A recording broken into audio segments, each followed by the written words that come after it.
मिनश्शैतानिर्रजीम बिस्मिल्लाहिर्रहमानिर्रहीम। Learn zoology by doctor Qasim में आप लोगों को वेलकम कहता हूँ जी। डॉक्टर कासिम मैं बात कर रहा हूँ जी। अगर आप हमारे चैनल पर नए हैं तो इस चैनल को सब्सक्राइब करें और साथ मौजूद बेल आइकन को दबाएं ताकि आप तक पहुँचे हमारी वीडियो सबसे पहले और सबसे तेज़। बायोलॉजी के हवाले से बायोलॉजी और केमिस्ट्री के लेक्चर्स इस चैनल पे आपको मिल जाएंगे। इसके अलावा एमएससी लेवल के जेनेटिक्स और जू जियोग्राफी के लेक्चर्स भी अपलोड किए जाते हैं। तो अगर आपके मुतलका किसी इन चारों सब्जेक्ट्स में से फिज़िक्स अपना केमिस्ट्री और बायो या जेनेटिक्स या जू जियोग्राफी में से कोई भी लेक्चर आपके मुतलका है या आपका कोई रिलेटिव है या कोई आपका मुतलका लोग है तो उनको आप ज़रूर सजेस्ट करें इस चैनल पे उनको वेलकम करें ताकि उनका भी फ़ायदा हो और आपका भी फ़ायदा हो। तो अब बिना किसी देर के हम इस वीडियो को शुरू करते हैं। आज के लेक्चर के अंदर हम लोग एक न्यू चैप्टर स्टार्ट कर रहे हैं जिसको कोऑर्डिनेशन एंड कंट्रोल कहते हैं। Coordination and control basically life characteristics में शामिल है। ज़िंदगी की बहुत सारी कैरेक्टरिस्टिक्स हैं जिनसे हम लोग डिफ़ाइन करते हैं कि यहाँ पर ज़िंदगी मौजूद है या नहीं, जिनमें ग्रोथ शामिल है, होमियोस्टेसिस शामिल है, गैसेस एक्सचेंज शामिल है और इसके साथ साथ रिप्रोडक्शन शामिल है और कोऑर्डिनेशन एंड कंट्रोल भी इसी के ज़मरे में आता है। कोऑर्डिनेशन एंड कंट्रोल मतलब रब्त और पैगामात की कोऑर्डिनेशन एंड कंट्रोल के अंदर आते हैं। मल्टीसेलुलर जानदारों के जिस्म में टिश्यूज़ और ऑर्गन एक दूसरे से ज़्यादा ना काम नहीं करते बल्कि जिस्म की ज़रूरत के मुताबिक क्या होते हैं, जो ऑर्गन्स हैं या ऑर्गन सिस्टम्स हैं वो आपस में लिंक्ड होते हैं या जुड़े हुए होते हैं। इसका मतलब ये है कि इनकी सरगर्दी में रब्त होता है जिसे कोऑर्डिनेशन कहते हैं। ये रब्त या नज़्म जो है, अरेंजमेंट जो है, ये कोऑर्डिनेशन जो है इसको रब्त नज़्म कहते हैं या कोऑर्डिनेशन कहते हैं। कोऑर्डिनेशन जानदार को अपने इर्द गिर्द की दुनिया में होने वाले वाक़यात पर रद्द अमल करने के काबिल करता है, यानी कि ये काबिल बनाता है कि आप रिस्पॉन्स कर सकें अपने इर्द गिर्द होने वाली तब्दीलियों को। कोऑर्डिनेशन की एक जानी पहचान हरकत के मिसाल हरकत के दौरान मसल्स के मिलकर काम करने की है। जिनके मसल्स मिलकर काम कर रहे हैं तो ये कोऑर्डिनेशन की पहचान है।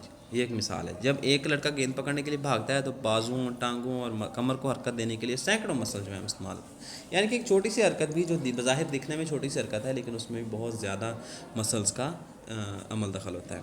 इसका नर्वस सिस्टम, इसके सेंस ऑर्गन, ये सेंस ऑर्गन होते हैं जो कि रिस्पॉन्स स्टिमुलस को रिसीव करते हैं या उसको सेंस करते हैं कि कोई स्टिमुलस इर्द गिर्द हो रहा है, मालूमात लेकर इस्तेमाल करता है और इन मसल्स में रब्त यानी कोऑर्डिनेशन कायम करता है। इस कोऑर्डिनेशन की वजह से मसल दुरुस्त, तरतीब और ताकत से और ठीक दोहराने के लिए सिकुड़ते हैं, यानी कि इसी कोऑर्डिनेशन की वजह से ही मसल्स की तरतीब और हरकत जो है वो प्रॉपर होती है।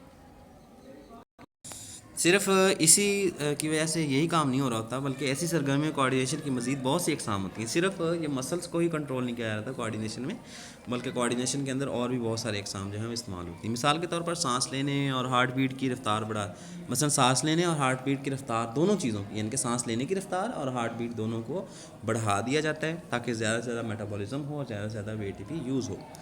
ब्लड प्रेशर को एडजस्ट किया जाता है। ब्लड प्रेशर जो है उसको नॉर्मलाइज़ करने की कोशिश की जाती है और जिस्म से ज़ायद हराज को खारिज किया जाता है पसीने की सूरत में। कैसे होता है ये सब कुछ जो है ये कोऑर्डिनेशन में देखा जाएगा। कोऑर्डिनेशन की अक़साम, कोऑर्डिनेशन की दो अक़साम हैं जी बच्चों। पहली किस्म को नर्वस कोऑर्डिनेशन कहते हैं जिसमें नर्वस सिस्टम आता है, और जिसके बाद दूसरी है जी केमिकल कोऑर्डिनेशन। इसके अंदर एंडोक्राइन सिस्टम या ग्लैंड्स वगैरह और उनके साथ मौजूद हार्मोन्स वगैरह देखे जाते हैं। तो आज हम ये सारा कुछ डिस्कस करने की कोशिश करेंगे कि नर्वस सिस्टम कैसे काम करता है और एंडोक्राइन सिस्टम कैसे काम करता है। जिस्म के अंदर जी दो सिस्टम है। पहले सिस्टम को एंडोक्राइन सिस्टम कहते हैं। ये सिस्टम ग्लैंड्स पर मुश्तमिल होता है। ये ग्लैंड्स क्या करते हैं, प्रोटीनेशियस सब्सटेंसेस पैदा करते हैं जिनको हार्मोन्स कहते हैं। ये हार्मोन्स जो हैं ये ब्लड स्ट्रीम के अंदर फ्लो कर दिए जाते हैं और ये ब्लड स्ट्रीम के अंदर होते हुए अपने टारगेट तक पहुँच जाते हैं। दूसरे नंबर पे एक और तरह का ग्लैंड सिस्टम है जिसको एक्सोक्राइन ग्लैंड सिस्टम कहते हैं। ये इसमें भी ग्लैंड्स मौजूद होते हैं। ये ग्लैंड्स क्या करते हैं, ये भी केमिकल प्रोटीन्स बनाते हैं या प्रोटीनेशियस कंपाउंड्स बनाते हैं। ये कंपाउंड्स क्या करते हैं, इन कंपाउंड्स को हम लोग डक्ट्स की सूरत में अपने टारगेट एरिया तक पहुंचा देते हैं। तो ये टारगेट एरिया तक जाकर अपना रिस्पॉन्स वहाँ पर शो करते हैं। अब सोचने वाला क्वेश्चन ये है कि आया यूनिसेलुलर जानदारों के अंदर भी कोऑर्डिनेशन होती है? तो इसका जवाब है यूनिसेलुलर जानदारों में भी कोऑर्डिनेशन होती है। इनमें स्टिमुलाई के खिलाफ रिस्पांस केमिकल के ज़रिए दिया जाता है, यानी कि केमिकल्स प्रोड्यूस करके उनके खिलाफ रिस्पांस दिया जाता है। जानदारों के जिस्म में दो तरह यानी कि नर्वस और केमिकल तरह की कोऑर्डिनेशन होती है, के लिए सिस्टम्स होते हैं, जबकि पौधे और दूसरे जानवरों में सिर्फ केमिकल कोऑर्डिनेशन। जबकि जानवरों की बात होगी तो जानवरों के अंदर नर्वस और केमिकल दोनों तरह की कोऑर्डिनेशन होगी, जबकि जो प्लांट्स होंगे उनमें सिर्फ और सिर्फ केमिकल कोऑर्डिनेशन होगी, उनमें नर्वस सिस्टम मौजूद ही नहीं होगा। कोऑर्डिनेशन का अमल या कोऑर्डिनेटेड एक्शन, इसके 5 स्टेप्स हैं जी। पहला स्टेप कहलाता है जो है वो कहलाता है stimulus. Stimulus is any external change in the environment, माहौल के अंदर किसी भी किस्म की होने वाली इंटरनल या एक्सटर्नल, बैरूनी या अंदरूनी माहौल के अंदर होने वाली किसी किस्म की भी तब्दीली जो नॉर्मल हालात से डिफरेंट हो, उसको स्टिमुलस कहेंगे। रिसेप्टर्स, ऐसे ऑर्गन्स जो करते हैं कंट्रोल, किसी भी स्टिमुलस को कंट्रोल करते हैं उनको, या किसी भी स्टिमुलस को सेंस करते हैं या उसको देखते हैं, उनको हम लोग रिसेप्टर्स कहते हैं। और रिसेप्टर्स के बाद आते हैं कोऑर्डिनेटर्स। कोऑर्डिनेटर्स ऐसे जो हैं वो नर्व्स हैं या ऐसे नर्व सेल्स हैं जो क्या करते हैं, जो उस रिसेप्शन को या रिसेप्शन से होने वाले नर्व इम्पल्स को फॉरवर्ड भेजते हैं दिमाग की तरफ, या उसके लिए कोई जजमेंट क्रिएट करते हैं। और इसके बाद है जी इफ़ेक्टर्स। इफ़ेक्टर्स हैं ऐसे नर्व सेल्स हैं जो कि किसी भी रिस्पॉन्स को लेकर वापस आते हैं इफ़ेक्टर्स वो ऑर्गन्स हैं जो किसी भी स्टिमुलस का रिस्पॉन्स बनाते हैं या रिस्पॉन्स करते हैं। तो इसके नतीजे में पैदा क्या होता है, ये response, any reaction of an stimulus is called as response. तो इसको रिस्पॉन्स कहते हैं। स्टिमुलाई, जब हम एक घूंगे स्नेल को छुएं तो क्या होता है, मतलब एक घूंगा या जो स्नेल है जब हम उसको हाथ लगाते हैं तो जो उसका जिस्म का बाहर वाला हिस्सा है वो होल के अंदर प्रोट्रूड कर जाता है, यानी कि मूव कर जाता है। तो हमने सूरजमुखी के फूलों को सूरज की तरफ हरकत करते हुए देखा है। हमने ये भी देखा होगा कि जैसे सूरज मूव करता है तो सूरजमुखी का फूल भी उसके साथ साथ मूव करता है। इन तमाम अमाल की वजह क्या हो सकती है, ये भी सोचने वाली बात है कि किस वजह से ये अमाल जो हैं ये होते हैं, ये किस वजह से ये रिएक्शंस होते हैं। छूना, रोशनी वगैरह ऐसे अनासिर हैं जो जानदारों में ख़ास रद्दअमल यानी कि रिस्पॉन्स पैदा करते हैं। तो ऐसे अवामिल जो किसी भी जानदार के अंदर कोई ख़ास रिस्पॉन्स पैदा करें वो स्टिमुलस कहलाएंगे। इनको स्टिमुलाई या स्टिमुलस कहते हैं। एक स्टिमुलस से मुराद माहौल अंदरूनी या बैरूनी में होने वाली ऐसी तब्दीली है जो जानदार में रिस्पॉन्स पैदा कर सके। स्टिमुलाई की मिसाल हरारत है, सर्दी है, दबाव आवाज़ की लहरें, केमिकल की मौजूदगी, माइक्रो ऑर्गेनिज़म्स से होने वाली इन्फेक्शन वगैरह। जी, यहाँ पर कोऑर्डिनेशन जो है नर्वस और केमिकल का कंपैरिजन दिया गया। देखिएगा ज़रा, अगर हम नर्वस कोऑर्डिनेशन की बात करें तो रिसेप्टर्स हैं जी, ये स्टिमुलस को रिसीव करें। सेंस ऑर्गन्स हैं, जैसे आई है, ईयर है, नोज़ है, तो और हैंड्स हैं, हमारी स्किन है, ये क्या कर रही है, सेंस कर रही है। सेंस करने के बाद जो न्यूरॉन्स हैं ये क्या कर रहे हैं, ये नर्व इम्पल्स को लेके जा रहे हैं या मैसेज को लेके जा रहे हैं टुवर्ड्स ब्रेन, स्पाइनल कॉर्ड और ब्रेन, सेंट्रल नर्वस सिस्टम है। और कोऑर्डिनेटर्स या सेंट्रल नर्वस सिस्टम क्या कर रही है, उसका रिस्पॉन्स बना रही है। रिस्पॉन्स बना के इफेक्टर्स के ज़रिए या मोटर न्यूरॉन्स के ज़रिए क्या कर रहा है, जवाब जो रिस्पॉन्स है उसको मसल या ग्लैंड तक पहुंचा रहे हैं, जिसके लिए जिस तरह का चाहिए उस तरह का रिस्पॉन्स पैदा हो रहा है। अगर हम बात करें केमिकल कोऑर्डिनेशन की, तो स्टिमुलस जो है वो रिसीव की जाती है जिस्म के किसी खास हिस्से से। मसलन अगर कोई फूड आ रही है या हमने नोज़ ने सेंस किया है कि जी फूड आई है, तो अब उसका क्या है, उस फूड की जो अरोमा है या उसकी जो खुशबू है, उस खुशबू से क्या होता है, हमारे ब्रेन जो है वो क्या करता है, वो एंडोक्राइन ग्लैंड्स को मतलब एंडोक्राइन ग्लैंड्स जो हैं वो उसके ख़िलाफ़ रिस्पॉन्स पैदा करते हैं। तो ये रिसेप्टर्स जो हैं, या जैसे कोई इंजेक्शन लग गया हमारे, तो जो इंजेक्शन के केमिकल्स हैं वो केमिकल्स क्या करें, वो एंडोक्राइन ग्लैंड्स को स्टिमुलेट करें कि वो इसके खिलाफ रिस्पॉन्स पैदा करें, एंटीबॉडीज़ पैदा करें या मुदाफ़ियत पैदा करें। तो वो एंडोक्राइन ग्लैंड क्या करेंगे, हार्मोन्स पैदा करेंगे। वो हार्मोन्स क्या होंगे, इफेक्टर के तौर पर इफेक्शन काज करेंगे। रिसेप्टर्स जिस्म के मखसूस ऑर्गन्स, टिश्यू या सेल्स स्टिमुलाई का पता लगाते हैं। मिसाल के तौर पर कान आवाज़ की लहरों का, आंखें रोशनी का, नाक हवा में मौजूद केमिकल्स का पता लगाते हैं। ऐसे ऑर्गन्स, टिश्यूज़ या सेल्स या जो स्टिमुलस की मखसूस अक़साम को मालूम करने के लिए मखसूस हों, रिसेप्टर्स कहलाते हैं। कोऑर्डिनेटर्स, ये वो ऑर्गन्स है जो रिसेप्टर से मालूमात हासिल करते हैं और इनका पैगाम मखसूस ऑर्गन को भेज देते हैं ताकि मुनासिब एक्शन लिया जा सके। नर्वस कोऑर्डिनेशन में दिमाग और स्पाइनल कॉर्ड कोऑर्डिनेटर्स होते हैं। ये कोऑर्डिनेटर्स न्यूरॉन्स के ज़रिए नर्व इम्पल्स की शक्ल में मालूमात वसूल करते हैं और पैगामात बनाते हैं। दूसरी तरफ केमिकल्स कोऑर्डिनेशन में बहुत सारे एंडोक्राइन ग्लैंड्स जो हैं वो कोऑर्डिनेटर्स का किरदार अदा करते हैं। ये कोऑर्डिनेटर मुख्तलिफ केमिकल्स की सूरत में मालूमात वसूल करते हैं और खून में मखसूस हार्मोन खारिज करके पैगामात बनाते हैं। इफेक्टर्स, ये जिस्म के वो हिस्से होते हैं जो कोऑर्डिनेटर्स के भेजे पैगामात वसूल करते हैं और मखसूस रद्दअमल यानी रिस्पॉन्स पैदा करते हैं। नर्व्स कोऑर्डिनेशन में न्यूरॉन्स कोऑर्डिनेटर दिमाग या स्पाइनल कॉर्ड से पैगामात को मसल या ग्लैंड्स तक लेके आते हैं जो कि इफेक्टर्स का काम करते हैं। जबकि केमिकल कोऑर्डिनेशन में मखसूस हार्मोन्स कोऑर्डिनेटर्स यानी कि एंडोक्राइन ग्लैंड से पैगाम वसूल करते हैं। यानी कि जो इफेक्टर्स हैं उनमें अगर नर्वस कोऑर्डिनेशन की बात करें तो जो कोऑर्डिनेटर्स हैं वो दिमाग और स्पाइनल कॉर्ड है उनसे पैगाम लिया जाएगा, जबकि एंडोक्राइन सिस्टम के अंदर ग्लैंड्स जो एंडोक्राइन ग्लैंड्स जो हैं ये कोऑर्डिनेटर के तौर पर रिस्पॉन्स जो है वो पैदा करेंगे और उस रिस्पॉन्स को क्या किया जाएगा, रिसीव करके सेंड कर दिया जाएगा। जी, इफेक्टर्स का काम करते हैं, इसलिए कुछ हार्मोन्स जो हैं वो भी इफेक्टर्स होते हैं और हड्डियाँ जिगर बहुत से हार्मोन्स के लिए इफेक्टर का काम करते हैं। ठीक है जी। रिस्पॉन्स कोऑर्डिनेटर के से पैगाम मिलने पर इफेक्टर्स अमल करते हैं, इस अमल को रिस्पॉन्स कहते हैं। जो इफेक्टर्स काम करते हैं उस अमल को रिस्पॉन्स कहते हैं। मिसाल के तौर पर बहुत गर्म चीज़ हाथ वापस खींच लेना, सूरजमुखी के फूल की जानिब हरकत रिस्पॉन्सेज हैं। आमतौर पर नर्व्स कोऑर्डिनेशन फौरी लेकिन मुख्तर दौरानी के लिए रिस्पॉन्स पैदा करते हैं, जबकि केमिकल कोऑर्डिनेशन सुस्त लेकिन लंबे अरसे के लिए रिस्पॉन्स पैदा करती है। यानी कि नर्वस कोऑर्डिनेशन का जो एक्शन होता है या जो रिएक्शन होता है जिसको रिस्पॉन्स कहते हैं वो स्लोअर होता है और थोड़ी देर के लिए होता है, जबकि जो केमिकल कोऑर्डिनेशन है ये इसका जो रिस्पॉन्स है वो ज़्यादा लंबे अरसे तक कायम रहता है। इंसान के नर्वस सिस्टम की हम बात करेंगे जी। बेसिक हमने इसका पढ़ लिया जी। दो बड़े हिस्सों पर मुश्तमिल होता है हमारा इंसानी जिस्म का जो नर्वस सिस्टम है वो दो हिस्सों पर मुश्तमिल होता है जी। पहले हिस्से को हम लोग कहते हैं जी सेंट्रल नर्वस सिस्टम और दूसरे हिस्से को हम लोग कहते हैं peripheral nervous system. Central nervous system की अगर हम बात करें तो सेंट्रल नर्वस सिस्टम के अंदर दो हिस्से आते हैं जी। एक हम कहते हैं सेंट्रल नर्वस सिस्टम के अंदर दो हिस्से आते हैं जी, ब्रेन और स्पाइनल कॉर्ड, जबकि पेरिफेरल नर्वस सिस्टम के अंदर सारी की सारी रिमेनिंग जो नर्व्स हैं वो सारी की सारी पेरिफेरल नर्वस सिस्टम में होती हैं। दिमाग, स्पाइनल कॉर्ड, जबकि पेरिफेरल वो नर्व्स शामिल है जो सेंट्रल नर्वस सिस्टम से निकलती हैं, जिसम के तमाम हिस्सों में फैली होती हैं।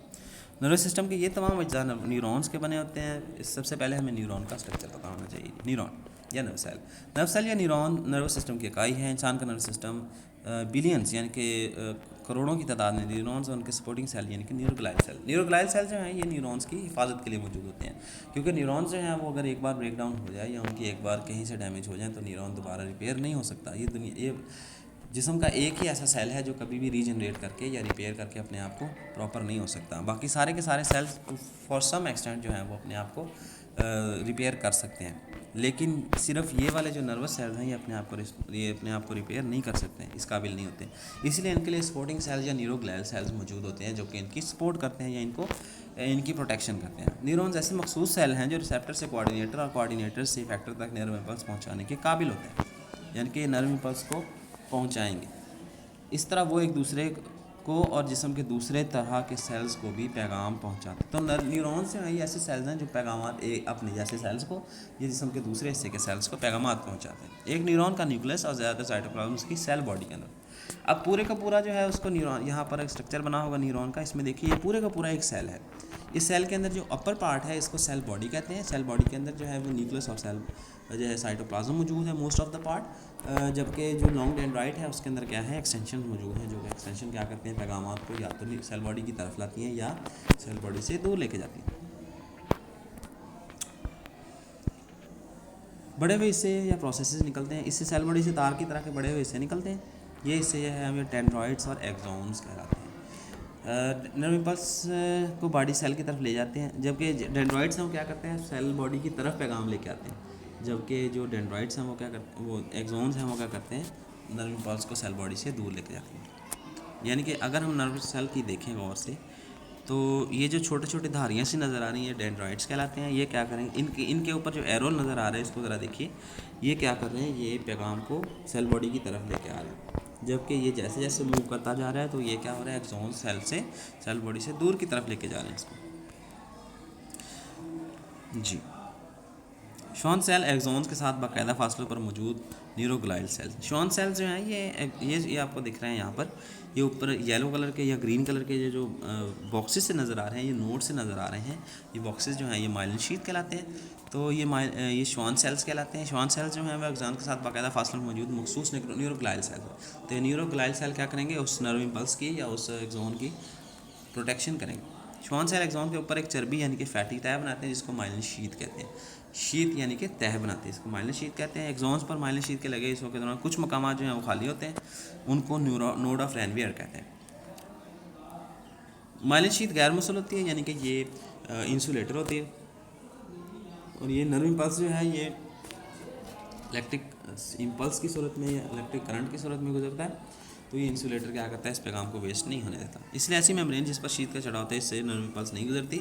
ऐसे न्यूरॉन में हम पल्सेस माइलिन लगे हिस्सों के ऊपर से एक नोड से दूसरे नोड तक जंप करते हैं। तो ये क्योंकि इंसुलेटर होती हैं तो ये नोड्स जो हैं ये नर्व पल्स को जंप करवाते हैं। तो जंप करवाते हैं, जो जंपिंग वाले होते हैं कुछ छलांगे लगाने वाले, इनके सॉल्टेटरी इम्पल्सेस कहते हैं। इस तरह से गुजरने की रफ्तार बढ़ जाती है और अपने काम के लिहाज से न्यूरॉन्स की 3 अक़साम। पहले कुछ सेंसरी न्यूरॉन कहते हैं, ये सेंस ऑर्गन्स के साथ मौजूद होते हैं, उनको क्या करते हैं जो है मालूमात को सेंस करते हैं या स्टिमुलस को रिसीव करते हैं। इंटर न्यूरॉन्स दिमाग और स्पाइनल कॉर्ड का हिस्सा होते हैं, पैगाम वसूल करते हैं, तजिया करते हैं, उसके खिलाफ रिस्पॉन्स जो है उसको क्रिएट करते हैं। बहुत इंटर न्यूरॉन्स जो है बहुत सारे एक्सॉन्स और डेंड्राइट्स मौजूद होते हैं। मोटर न्यूरॉन्स का काम मालूमात को मसल्स और ग्लैंड्स यानी इफेक्टर तक ले जाना है। इनमें बहुत सारे डेंड्राइट्स यानी लेकिन एक एक्सॉन, इनमें डेंड्राइट्स ज़्यादा लेकिन एक्सॉन हमेशा एक होता है। जो ऊपर हमने स्ट्रक्चर पढ़ा है वो मोटर न्यूरॉन का है। नर्व्स की अक़साम है जी, नर्व्स की 3 अक़साम है। पहले एक किस्म को हम लोग सेंसरी नर्व्स कहते हैं। अच्छा, नर्व्स जो है ये कलेक्शन ऑफ या क्लस्टर ऑफ न्यूरॉन्स को कहते हैं जी नर्व्स।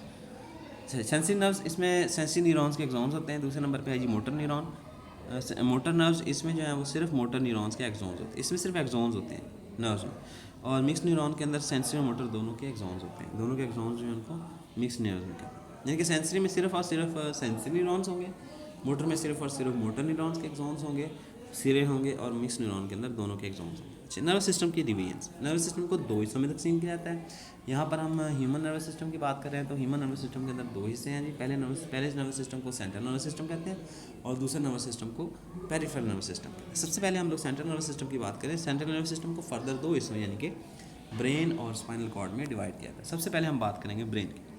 जानवरों के जिस्म में ज़िंदगी के तमाम अफ़ाल दिमाग कंट्रोल करते हैं। जानवरों के अंदर जो सबसे ज़्यादा डेवलप हिस्सा होता है उसको ब्रेन कहते हैं जी। दिमाग की साख्त इस किरदार को अदा करने की मुनासबत से बनी होती है, यानी कि दिमाग की साख्त ही इस हवाले से बनी होती है कि वो अपने फंक्शन प्रॉपर्ली परफॉर्म कर सके। दिमाग हड्डियों से बनी एक क्रेनियम जो कि खोपड़ी का एक हिस्सा है, या जिसको स्कल कहते हैं। स्कल के एक हिस्से के अंदर क्रेनियम के अंदर दिमाग मौजूद होता है। क्रेनियम के अंदर 3 तहें दिमाग को ढांपती हैं। 3 तहें जो हैं वो दिमाग को फिक्स करती हैं, ये दिमाग को कवर करती हैं। उन तहों को मेनिंजेस कहते हैं। मेनिंजेस दिमाग की हिफाजत करती हैं और अपनी कैपिलरीज़ के ज़रिए दिमाग के टिश्यूज़ को ग़िज़ा और ऑक्सीजन पहुंचाती हैं। तो मेनिंजेस जो है इनका काम प्रोटेक्शन है और कैपिलरीज़ के ज़रिए दिमाग के टिश्यूज़ को ग़िज़ा और ऑक्सीजन भी पहुंचाती हैं। देखिएगा, हम लोगों ने ये बात देखी हुई है कि मेनिंजेस या इस तरह के जितने भी इंपॉर्टेंट विजुअल ऑर्गन्स हैं या इंपॉर्टेंट ऑर्गन्स हैं उनके इर्द गिर्द एक मेम्ब्रेन चढ़ी होती है या प्रोटेक्टिव मटेरियल मौजूद होता है जो कि इसको शॉक और जो है वो ब्रेकडाउन से बचाती है। दिमाग के अंदर फ्लूइड से भरे हुए वेंट्रिकल्स होते हैं। ये इनको फ्लूइड फील्ड जो है वो हमारा हॉलो नर्वस सिस्टम इसीलिए कहा जाता है इंसान का, क्योंकि ये फ्लूइड फील्ड होती हैं, कैविटीज़ मौजूद होती हैं दिमाग के अंदर, और ये कैविटीज़ जो हैं ये फ्लूइड फील्ड होती हैं, यानी कि उनके अंदर फ्लूइड मौजूद होता है, उनके अंदर कोई लिक्विड मौजूद होता है जी। वेंट्रिकल्स मौजूद होते हैं और वेंट्रिकल्स जो हैं ये वेंट्रिकल्स जो हैं ये वो खाली खाने हैं जी जहाँ पर लिक्विड मौजूद होता है। यही वेंट्रिकल्स जो हैं ये दिमाग स्पाइनल कॉर्ड के अंदर मौजूद सेंट्रल कैनाल से मुंसलिक होते हैं, यानी कि ये जो हॉलो सिस्टम है ये कैनाल वेंट्रिकल्स का ये सिर्फ दिमाग के अंदर ही नहीं बल्कि स्पाइनल कॉर्ड के अंदर भी सरायत कर जाता है। वेंट्रिकल्स और स्पाइनल कॉर्ड में मौजूद फ्लूइड को सेरिब्रो स्पाइनल फ्लूइड कहते हैं, यानी कि इस लिक्विड का नाम भी है, इसको सेरिब्रो स्पाइनल फ्लूइड या CSF कहते हैं। दिमाग के हिस्से सबसे पहले है जी हमारे पास दिमाग और दूसरे वर्टिब्रेट्स के दिमाग के 3 बड़े हिस्से होते हैं जिसको फोर ब्रेन, मिड ब्रेन और हाइंड ब्रेन कहते हैं। इनके मज़ीद हिस्से दर्ज झेल हैं जी। बेसिकली दिमाग के सिर्फ 3 हिस्से हैं जी। पहला हिस्सा फोर ब्रेन कहलाता है जी, ये जो अगली साइड पर मौजूद होता है एंटीरियर साइड पर बॉडी के, जबकि दूसरा हिस्सा मिड ब्रेन कहलाता है, ये दरमियान में बिल्कुल स्मॉल सा हिस्सा होता है, जबकि तीसरा हिस्सा हाइंड ब्रेन कहलाता है जो कि बिल्कुल ही पिछली साइड पर मौजूद होता है। फोर ब्रेन के हिस्से देख लीजिए जी इस डायग्राम के अंदर। ये जो फोर ब्रेन है जी, ये जो जितने हिस्से यहाँ पर लेबल किए गए। सेरिब्रल ये देखें सबसे ऊपर वाला इतना बड़ा सारा हिस्सा जो है, अगर हम इसको यहाँ पर दिखा सकें थोड़ा सा, तो ये जो सबसे ऊपर वाली तय है ये पूरी की पूरी कहलाती है फोर ब्रेन, ये कहलाती है सेरिब्रम। ये देखें कहाँ से स्टार्ट हो रहा है, ये आई स्पॉट के साथ से स्टार्ट हो रहा है और पूरे हिस्से को ये ऑक्सीपिटल लूब तक, ऑक्सीपिटल लूब, पैराइटल लूब और फ्रंटल लूब, ये 3 लूब्स जो हैं ये हैं किसके, सेरिब्रम के। इसके बाद दूसरे नंबर पे थैलेमस मौजूद है। थैलेमस जो है ये रेडिश कलर का स्ट्रक्चर है, ये है थैलेमस। के बाद तीसरे नंबर पे हाइपोथैलेमस है। ये हाइपोथैलेमस जो है ये थैलेमस के नीचे मौजूद है, ये छोटा सारा स्ट्रक्चर ये कहलाता है हाइपोथैलेमस। अच्छा, इसके बाद थैलेमस हाइपोथैलेमस हो गया जी। और उसके नीचे देखें आपको पिट्यूटरी ग्लैंड भी महसूस हो रहा है। ये टेम्पोरल लोब जो है ये भी सेरिब्रम का हिस्सा है। Temporal lobe, frontal lobe, parietal lobe, occipital lobe. ये देखिए जी, ये फ्रंटल लोब जो है ये हमारे पेशानी वाला हिस्सा है। टेम्पोरल लोब जो है ये हमारे इस तरह समझ लें कि ये नाक के पिछला, नाक के ऊपर वाला हिस्सा है, यानी कि दिमाग के अंदर अगर हम देखें तो नाक के पीछे जो है वो हमारे टेम्पोरल लोब मौजूद है। ऑक्सीपिटल लोब जो है ये बिल्कुल ही पिछली साइड पर मौजूद है। और पैराइटल लोब जो है ये ऊपर वाला हिस्सा है। ये हमारे सर, अगर हम सर को अपने हाथ से पकड़ें तो जहाँ तक हम मसा करते हुए हाथ को लेके जाते हैं वो वाला हिस्सा हमारा पैराइटल लोब कहलाता है। जबकि सबसे पिछला हिस्सा जो गुद्दी कहलाती है उससे ऊपर होता है ऑक्सीपिटल लोब। इसके बाद हम बात करेंगे मिड ब्रेन की। तो मिड ब्रेन जो है ये बिल्कुल दरमियान में मौजूद है। अगर हम देखें तो कान के पिछली साइड पे जो हिस्सा मौजूद है, या कान के पिछली साइड पे जो हिस्सा मौजूद है इसको मिड ब्रेन कहते हैं। छोटा सारा हिस्सा है, ज़्यादा इसके पार्ट्स नहीं है। और लास्ट पे है हमारे पास हाइंड ब्रेन। हाइंड ब्रेन जो है ये बिल्कुल हमारी गर्दन कह लें, जहाँ पर सर ख़त्म हो रहा है उस हिस्से पर हाइंड ब्रेन मौजूद है। हाइंड ब्रेन के 4 हिस्से हैं जी, 3 हिस्से हैं जी। पहला हिस्सा सेरिबेलम है, सेरिबेलम है जी। सेरिब्रम जो है ये फोरब्रेन का हिस्सा, सेरिबेलम जो है ये है हाइंड ब्रेन का हिस्सा। दूसरे नंबर पे पॉन्स है और तीसरे नंबर पे मेडुला ऑब्लोंगेटा है। और मेडुला ऑब्लोंगेटा के साथ ही स्पाइनल कॉर्ड स्टार्ट हो जाती है जी। फोरब्रेन दिमाग का सबसे बड़ा हिस्सा है जी। इंसान में ये सबसे तरक्की याफ्ता है, सबसे ज़्यादा तरक्की याफ्ता जो फोरब्रेन है वो इंसान के अंदर पाया जाता है। थैलेमस, ये हिस्सा सेरिब्रम से थोड़ा सा नीचे वाक़ होता है जी। सबसे पहली बात यहाँ पर हम करेंगे सेरिब्रम की।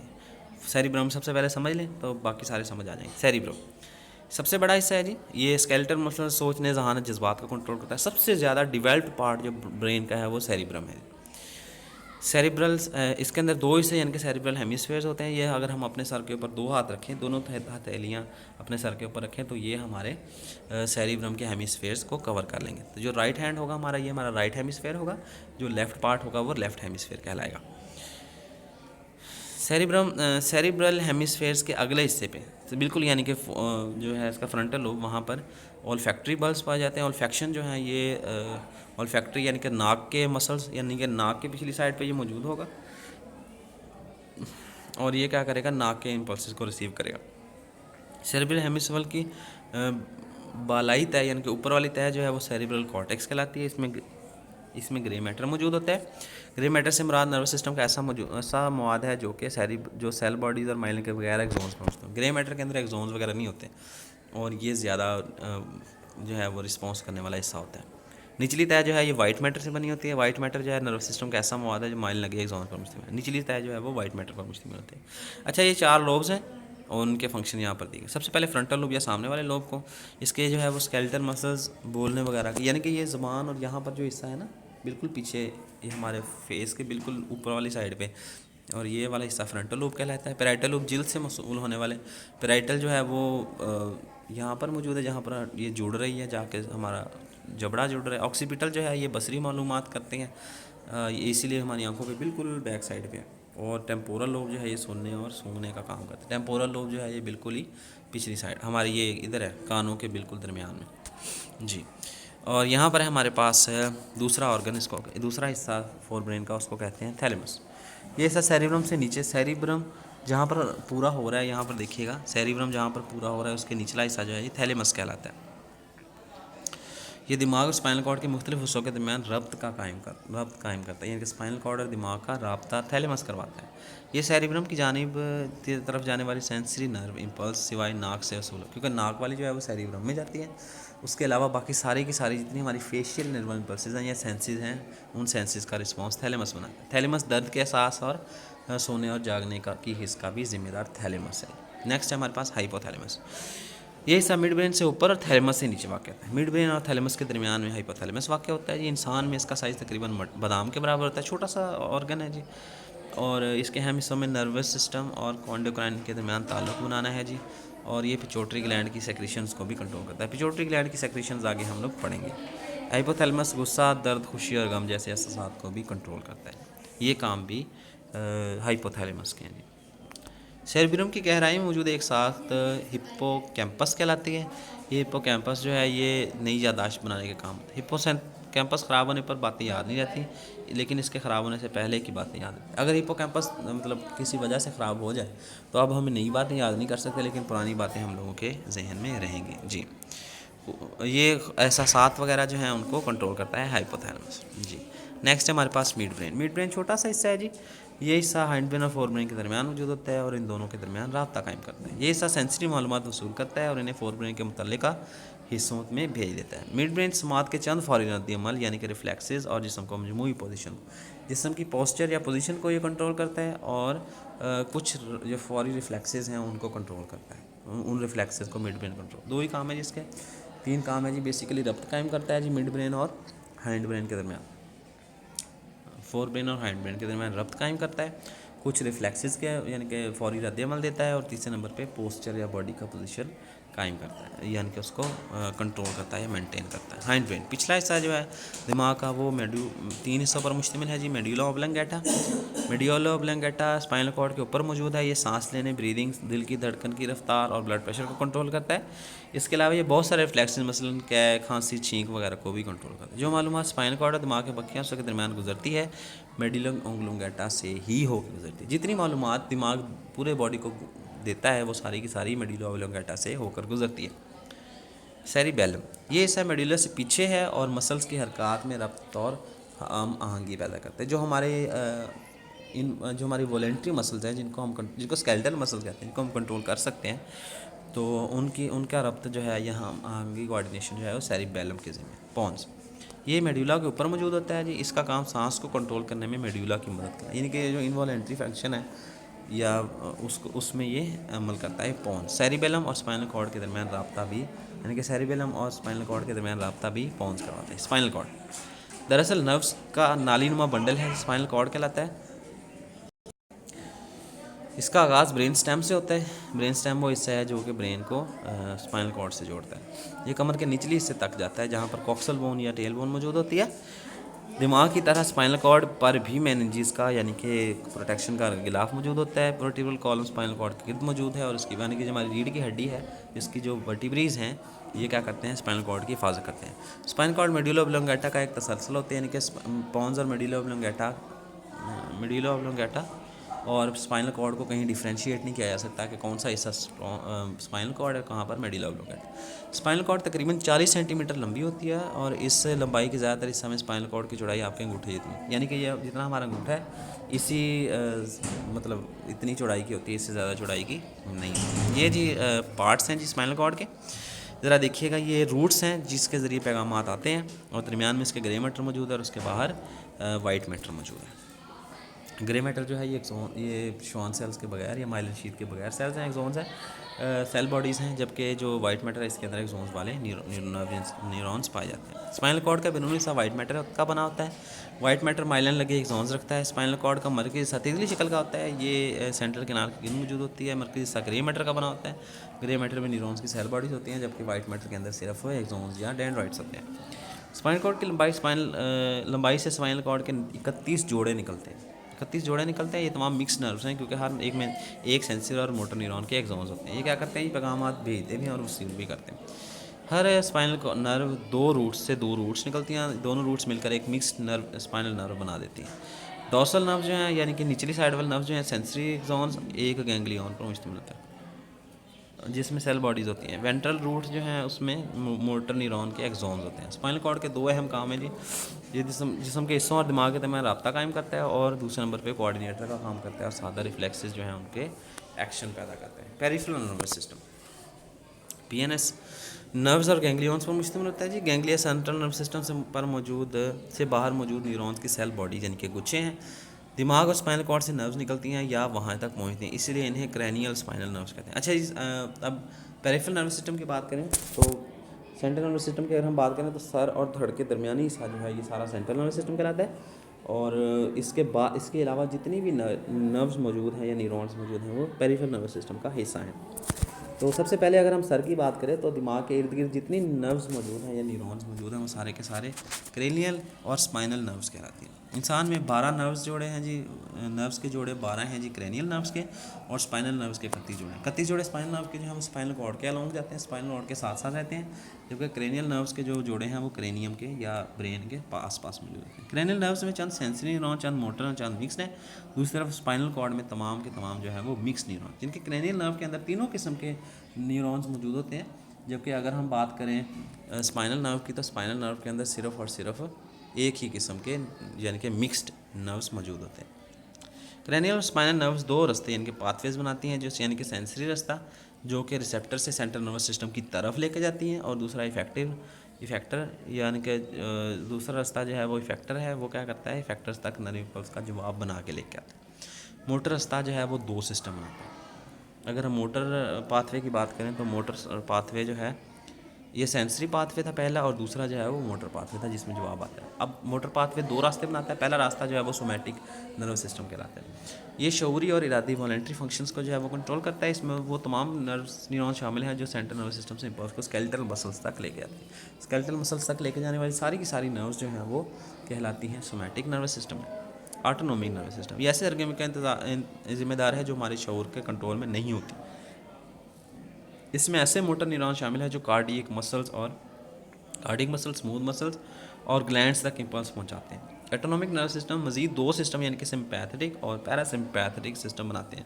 सिंपैथेटिक नर्वस सिस्टम जिस्म को इमरजेंसी सूरत यानी कि फ़ाइट और फ्लाइट के लिए तैयार करता है। इमरजेंसी सूरत हाल में मुख्तलिफ ज़रूरी फंक्शन। अच्छी ऑटोनॉमिक कहते हैं जी गैर इरादी फ़ाल को कंट्रोल करने वाला जो नर्वस सिस्टम है, जितने नर्व्स गैर इरादी फ़ाल को या इनवॉलेंट्री फंक्शंस को कंट्रोल करते हैं उनको ऑटोनॉमिक नर्वस सिस्टम कहते हैं। अच्छा, ऑटोनॉमिक नर्वस सिस्टम को फर्दर फिर दो टाइप्स में तकसीम किया जाता है। पहले को सिंपैथेटिक नर्वस सिस्टम कहते हैं। सिंपैथेटिक नर्वस सिस्टम एक ऐसा नर्वस सिस्टम है जिसके अंदर मखसूस हालात के लिए या एमरजेंट सिचुएशन के लिए या एमरजेंसी के लिए बॉडी को तैयार किया जाता है। तो इसके अंदर क्या होता है जी, मुख्तलिफ़ चीज़ों के जैसे मेटाबॉलिज्म का रेट तेज़ कर दिया जाता है, हार्ट बीट तेज़ कर दी जाती है, मसल्स को ऑक्सीजन की सप्लाई ज़्यादा कर दी जाती है, दिमाग को सप्लाई कम कर दी जाती है। तो इन कामों से क्या होता है, जिस्म तैयार हो जाता है किसी ख़ास जंप के लिए या किसी ख़ास लड़ाई के लिए या किसी ख़ास ज़ोरावर काम के लिए। मसलन आपने गाड़ी देखी, आपने उस गाड़ी को पकड़ना है, तो आपकी बॉडी क्या होगी, एक बार एनर्जेटिक हो जाएगी, एनर्जाइज हो जाएगी या पावर आ जाएगी। तो ये पावर जो है ये सिंपैथेटिक नर्वस सिस्टम की रिस्पॉन्सिबिलिटी है।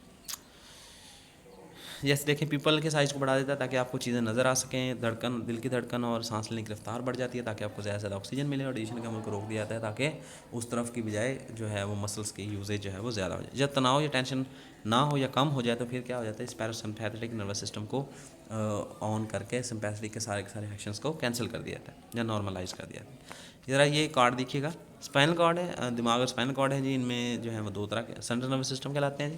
पेरिफेरल नर्वस सिस्टम में क्रेनियल स्पाइनल नर्व्स मौजूद होते हैं जी। मोटर रास्ता और सेंसरी नर्व। सेंसरी रास्ता वही जो हम पढ़ चुके हैं, स्टिमुलस है, स्टिमुलस से कोऑर्डिनेट सेंसरी न्यूरॉन जो है वो कोऑर्डिनेटर्स तक लेके जा रहे हैं, वो सारा का सारा सेंसरी रास्ता हो गया। मोटर रास्ता जो है उसमें दो आते हैं, सोमैटिक और ऑटोनॉमिक। सोमैटिक जो है उसमें स्केलेटल मसल्स की तरफ जो न्यूरॉन्स लेके जाते हैं उनको सोमैटिक नर्वस सिस्टम कहते हैं। ऑटोनॉमस सिस्टम जो है फर्दर वो दो में तकसीम होता है जी, पैरासिम्पैथेटिक नर्वस सिस्टम और सिम्पैथेटिक नर्वस सिस्टम। पैरासिम्पैथेटिक जो है वो सिम्पैथेटिक एक्शंस को कैंसिल कर देता है। रिफ्लेक्स एक्शन, जब सेंट्रल नर्वस सिस्टम मसल्स और ग्लैंड्स को इम्पल्स भेजता है तो नतीजे में दो तरह के रिस्पॉन्सेज पैदा होते हैं। दिमाग के अंदर मौजूद आला दर्जा के मराकज़ शऊरी और इरादी फ़ार्म को कंट्रोल करते हैं।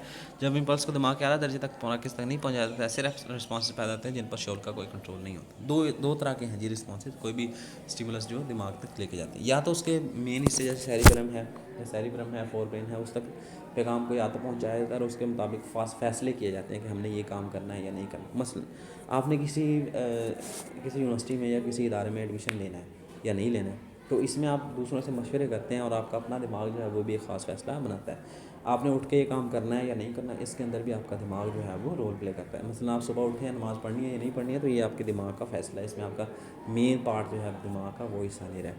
लेकिन कुछ काम ऐसे होते हैं जिसमें इतना लंबा पाथवे या इतना लंबा हमारे पास टाइम नहीं होता। मसलन आपका हाथ किसी गर्म चीज़ को लग गया, आपको करंट लग रहा महसूस हो रहा है, या आप धूप में एक नंगे पाँव खड़े हो गए, तो अब अगर हम दिमाग की जो है वो दिमाग का काम ही, दिमाग का जो फंक्शन है वो भी बहुत स्पीड में है, लेकिन अगर हम इस इमरजेंट सिचुएशन में दिमाग की तरफ जाएँ तो हो सकता है हमारा किसी न किसी किस्म का नुकसान हो जाए। तो हम लोग क्या करते हैं, ये हमारा ब्रेन ने इस अपने आप को अडेप्ट कर लिया कि वो फौरी रिस्पॉन्सेज या इमरजेंट सिचुएशन के रिस्पॉन्सेज जो है वो रिफ्लेक्स एक्शन की सूरत में पैदा कर सकें। बाज़ औक़ात सेंट्रल नर्वस सिस्टम का पैदा करता गैर इरादी रिस्पॉन्स बहुत तेज़ रफ्तार होता है। ऐसे रिस्पॉन्स को रिफ्लेक्स एक्शन कहते हैं। एक रिफ्लेक्स एक्शन पैदा करने नर्व्स इम्पल्स जिस रास्ते से गुजरती है तो वो रास्ता जो है वो रिफ्लेक्स आर्क कहलाता है। बाज़ औक़ात ऐसे होता है कि रिफ्लेक्स आर्क में दिमाग को शामिल ही नहीं किया जाता, यानी कि स्टिमुलस है, सेंसरी न्यूरॉन्स हैं, वो जो हैं वो स्पाइनल कॉर्ड से पैगाम लेके मोटर न्यूरॉन्स जो हैं वो इफेक्टर्स तक पहुँच के इफेक्ट ज़ाहिर कर देते हैं, जबकि दिमाग को इसमें अमल नहीं दिया जाता। रिफ्लेक्स एक्शन की मिसाल गर्म चीज़ को हाथ से छू लेना है। इससे रिफ्लेक्स एक्शन में स्पाइनल कॉर्ड कोऑर्डिनेटर का किरदार अदा करती है। हरारत जल्द में मौजूद टेम्परेचर और दर्द के रिसेप्टर्स को तहरीक देती है। एक नर्व इम्पल्स पैदा होती है जिसे सेंसरी न्यूरॉन स्पाइनल कॉर्ड में मौजूद इंटर न्यूरॉन तक पहुंचा देते हैं। इंटर न्यूरॉन से जो है वो नर्व इम्पल्स मोटर न्यूरॉन से बाल मसल तक ले जाते हैं। लें जी, ये था जी आपका काम। आज तक का हमारा लेक्चर था रिफ्लेक्स एक्शन तक। उम्मीद है आपको ये लेक्चर बहुत पसंद आया होगा। अगर आपको वीडियो पसंद आई तो लाइक शेयर ज़रूर कीजिए। कमेंट सेक्शन में बताइए कि आपको हमारे लेक्चर्स और हमारी वीडियोस कैसी लग रही हैं। अगर आप नए हैं इस चैनल पर तो इस चैनल को सब्सक्राइब कीजिएगा और साथ मौजूद बेल आइकन को भी दबा दीजिएगा ताकि आप तक पहुँचे हमारी वीडियो सबसे पहले और सबसे तेज़। बहुत शुक्रिया। अल्लाह हाफिज़।